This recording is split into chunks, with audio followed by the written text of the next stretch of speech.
नमस्कार. तर काल ना मी ही एक साडी आणली जी खूप दिवसापासून माझी इच्छा होती, की अशा प्रकारची साडी माझ्याकडेही असायला पाहिजे आणि ही कलर ना माझी फेव्हरेट कलर आहे.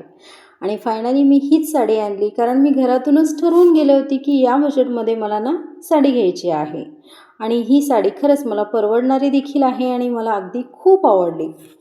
तर माझी एक सवय अशी आहे ना, मला कुठली साडी खरेदी करायचं असेल किंवा वस्तू खरेदी करायचं असेल ना, तर अगोदर माझा ठरलेला असतो, की मला ना या बजेटमध्येच खरेदी करायचं आहे. तर कधीही मी बजेटच्या बाहेर जात नसते, कारण मला माहिती आहे, की याचा त्रास ना नंतर मलाच होणार आहे.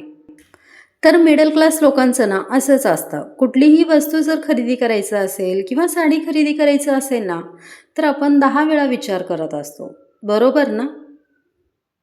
तर काही स्त्रियांचं मला सांगायचं आहे, ज्यावेळेस ती खरेदी करत असतात, कुठलीही वस्तू असेल किंवा साडी असेल, तर त्यांची बजेटच्या बाहेरची खरेदी असतं.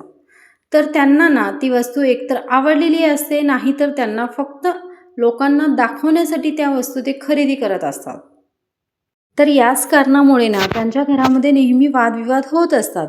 तर मला एक सांगायचं आहे, लोकांचं काय? लोकं पाहत असतात. याच्यानंतर आपल्यालाच त्रास होणार आहे ना, आपला पूर्ण महिन्याचा बॅलन्स बिघडत असतो. तर आपला ना एक गैरसमज असतं. आपल्याला असं वाटतं ना, की लोकांसारखं आपल्याकडे सगळं काही असलं ना, त्यामध्ये आपण आनंदित राहू शकतो. तर तसं नसतं. जे सहज अवेलेबल असतं ना, तर त्याच्यामध्ये कधीच आनंद भेटत नसतं. हे फक्त आपल्याला वाटत असतं. ज्यांच्याकडे आहे ना, त्यांना विचारा. सहज अवेलेबल असणाऱ्या गोष्टींची ना, कधीच किंमत नसते. हे गोष्ट नेहमी लक्षात ठेवा. तर जुने लोक ना नेहमी म्हणायचे की अंथरूण पाहून पाय पसरावे. त्यांचं बरोबरच आहे. कारण जर पाय अंथरुणाबाहेर जात असेल ना, तर त्याचा त्रास आपल्याला होणार आहे. कारण आपला पूर्ण महिन्याचा बॅलन्स बिघडत असतो. तर काही लोकांना मी समोरून पाहिलेली आहे. ज्यावेळेस त्यांच्याकडे पैसा होता ना, त्यावेळी ना ज्या वस्तू त्यांना गरज नव्हते ना, ते वस्तू देखील ते खरेदी करायचे. फक्त लोकांना दाखवण्यासाठी, लोकांना हे दाखवण्यासाठी की माझ्याकडेही सर्व काही आहे.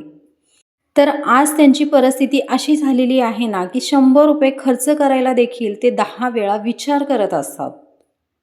तर आपल्यावर ना ही परिस्थिती कधीच येऊ नये. आहे त्या गोष्टीमध्ये आनंदित राहा. बाय.